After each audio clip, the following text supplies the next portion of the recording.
Bună dimineața, vă mulțumesc pentru prezență. V-am invitat astăzi ca să vă anunț că am hotărât să candidez pentru postul de primar al Sibiului ca independent.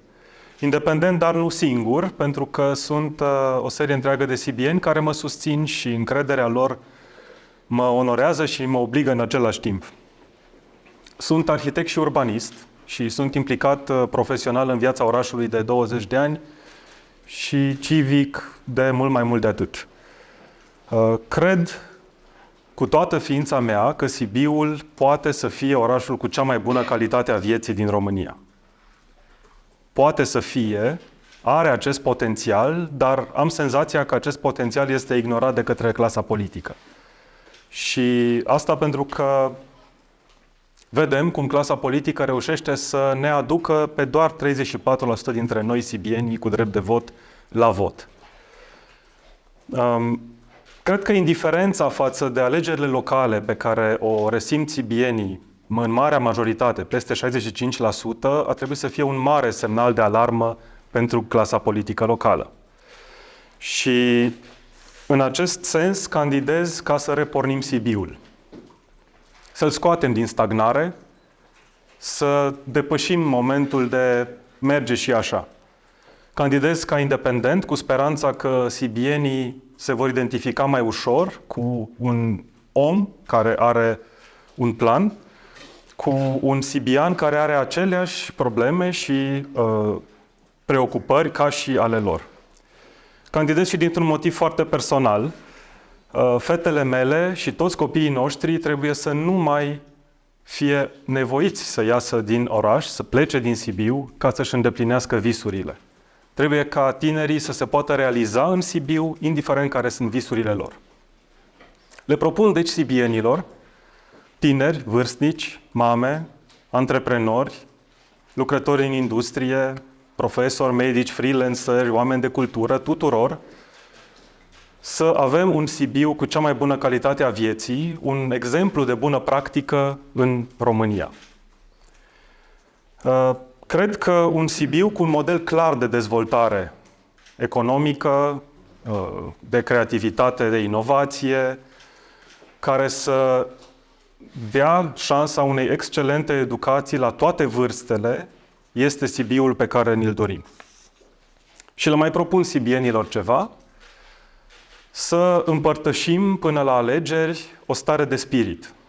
Vreau să fac o campanie pozitivă, bazată pe optimism, care să ne readucă încrederea în visurile noastre și într-un Sibiu așa cum ni-l dorim.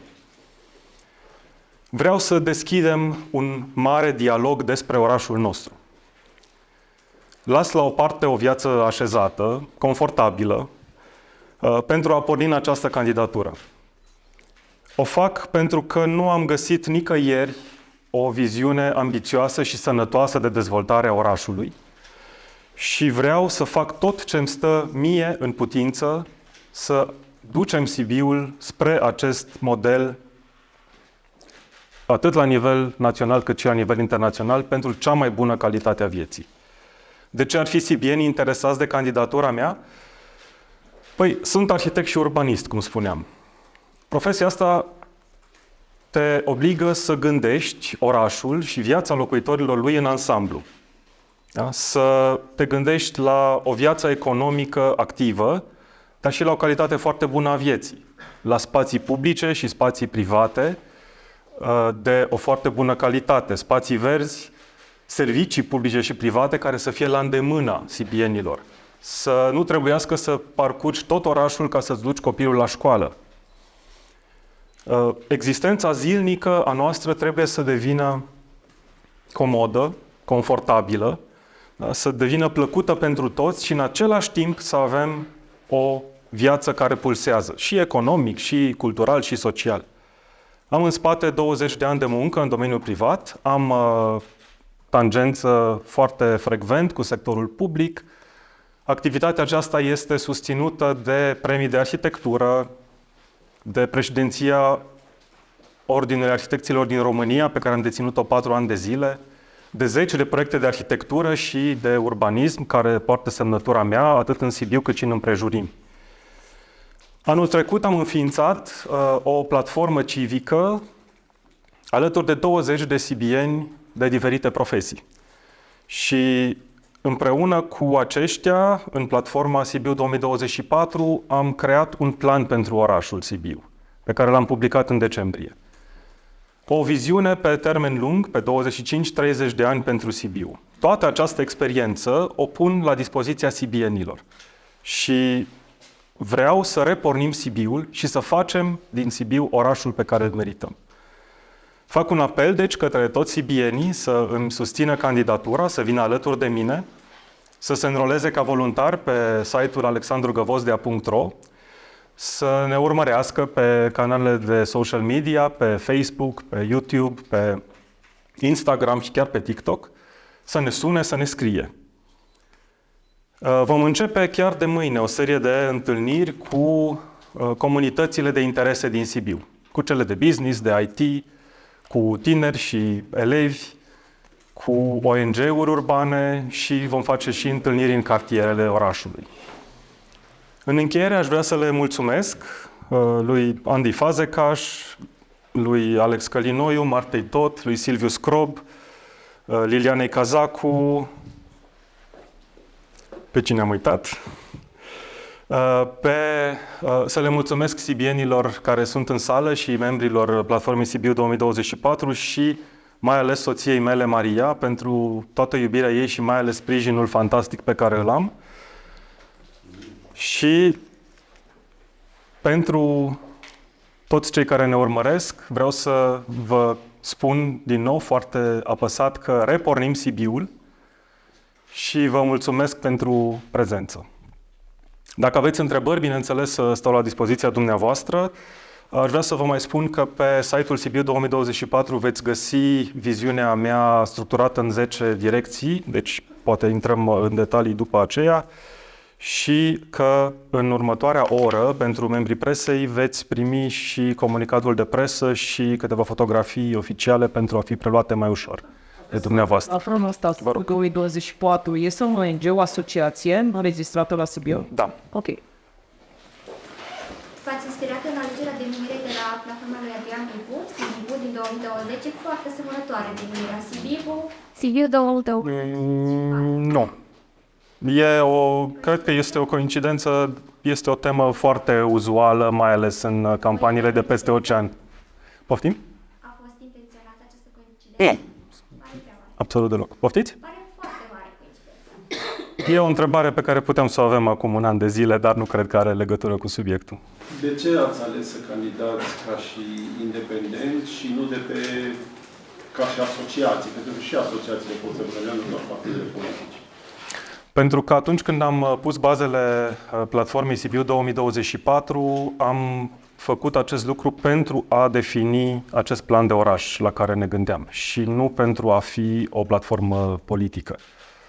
Eu cred că această asociație trebuie să-și continue activitatea, indiferent de traseul meu politic și atunci când voi fi primar, să poată să mă tragă de mânecă când nu fac ceea ce ne-am propus să facem. Schimbarea esențială pe care ar face candidatul independent într-o situație de reușită pentru Sibiu, care ar fi? Numărul 1 al noastră.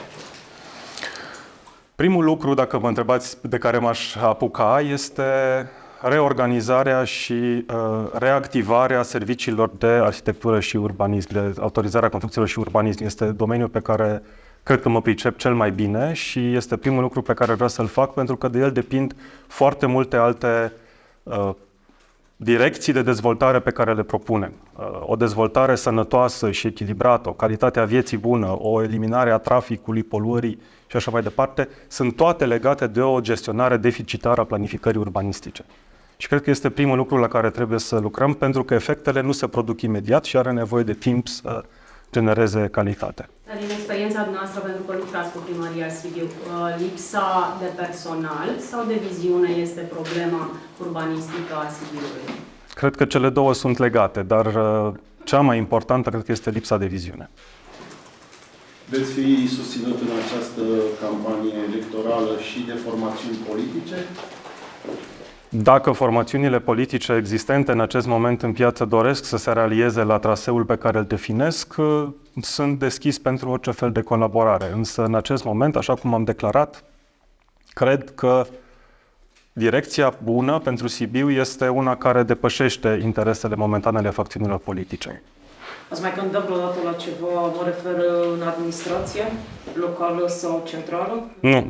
Nu am mai candidat în administrație sau alte funcții. Că candidatul de un an de zile la primărie a primit o ofertă de la un partid politic? Scuze? Se știe că am de un an de zile că intenționați să candidați la primărie. Ați avut discuții pe o propunere din partea unui partid mare din Sibiu sau din contră la respins pe toate? Am avut o propunere din partea USR pe care am condiționat-o însă de finalizarea planului de oraș. Am spus că până când nu am o viziune pe termen lung pentru Sibiu, nu se pune problema unei candidaturi. Împreună cu membrii Platformei Sibiu 2024 ne-am ținut de promisiunea aceasta, am livrat planul de oraș. Financiaritatea pe care ați avut-o a fost legată de FDGR sau primăria Sibiu? Un important? De primăria Sibiu inevitabil, pentru că toată activitatea unui arhitect și urbanist este într-un moment sau altul conectată de avize, aprobări și autorizații emise de către primărie. Dar în acest mod doar. Raportat la legislația actuală, vi se pare o piedică faptul că trebuie să aveți un anumit număr de semnături pe care trebuie să îl depuneți odată cu înregistrarea candidaturii? Nu mi se pare. Se știe acum perioada în care vor fi alegerile, cum vor face strategia? Legat de semnături, nu mi se pare o piedică. Toți candidații au aceeași provocare și sunt convins că nu va fi niciun fel de impediment.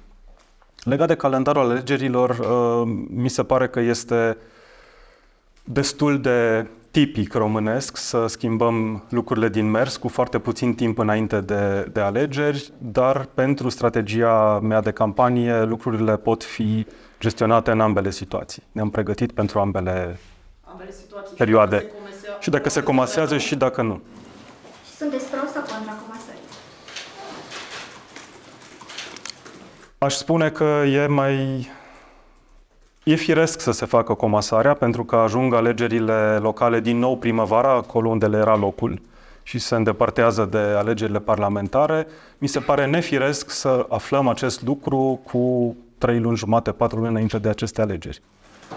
În România, unde candidatura independentă nu este chiar atât de des întâlnită, primar, un consiliu care este ostil sau nu, dar nu este parte din oamenii echipei primarului, cum credeți că va fi gestionată pentru un oraș mare? Cum vedeți asta? Colaborarea cu un consiliu care va avea o anumită structură, nu știm încă. Dar nu de independență. Cred că tocmai în această anumită structură pe care nu o știm încă stă cheia și așa cum arată lucrurile vom avea încă o formațiune care intră în Consiliul Local de la aceste alegeri. E vorba de partidul de extremă dreaptă și asta va face ca cu mai multă siguranță să nu avem o majoritate în Consiliu, ceea ce, din punctul meu de vedere, este o situație cel puțin similar de complicată pentru un candidat independent cu un candidat care vine din partea unui partid. Eu cred că planurile mele, programul meu, proiectele mele ca primar sunt de fapt proiectele sibienilor, așa că eu sunt convins că această majoritate de care e nevoie ca ele să treacă în Consiliu poate fi negociată în Consiliu, aducând, bineînțeles, toate aceste argumente și în discuția publică, și cu sibienii și, sper, și cu presa. Mai am o singură întrebare tehnică. Ceilalți membri din asociație, inclusiv persoanele de față, și dumneavoastră veți candida ca și independenți pentru Consiliul Local Sibiu sau doar dumneavoastră sunteți singurul candidat pentru funcția de primar? Din ceea ce știu în acest moment, din discuțiile cu prietenii și colegii care sunt alături de mine și în rest în platforma Sibiu 2024, eu sunt singurul care m-am hotărât să candidez pentru vreo funcție la aceste alegeri. Dar este posibil, luați în calcul, ca să mai candideze cineva din acest ONG ca independent pentru Consiliul Local? Au fost câteva persoane care au spus că se gândesc la acest lucru, dar nu am auzit să fi luat o decizie în acest sens. Ca Sibian ce reproșați principalele 3 lucruri astăzi poză primară? Direct. Dacă v-ați întâlnit acum cu ea pe stradă, ca Sibian ce ar fi? Că v-ați lansat candidatura.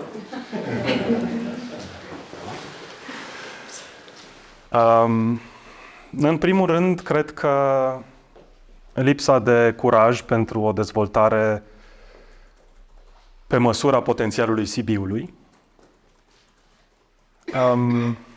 lipsa de dialog cu sibienii, atât la nivel individual, așa cum a încercat la un moment dat, acum mulți ani, cât și la nivel organizațional, cu ONG-uri sau cu alte forme structurate ale societății civile. Și m-aș opri deocamdată aici. Ce părere aveți de ceilalți candidați care și-au anunțat intenția de a fi prezenți în lupta electorală pentru Sibiu? Ruxandra Cibu Diaconu și Faraon Ciprian. O să-mi pot face o părere după ce o să văd un program structurat din partea dânșilor. Ați mai fost membru al unui partid politic? Nu. Nici acum nu sunt.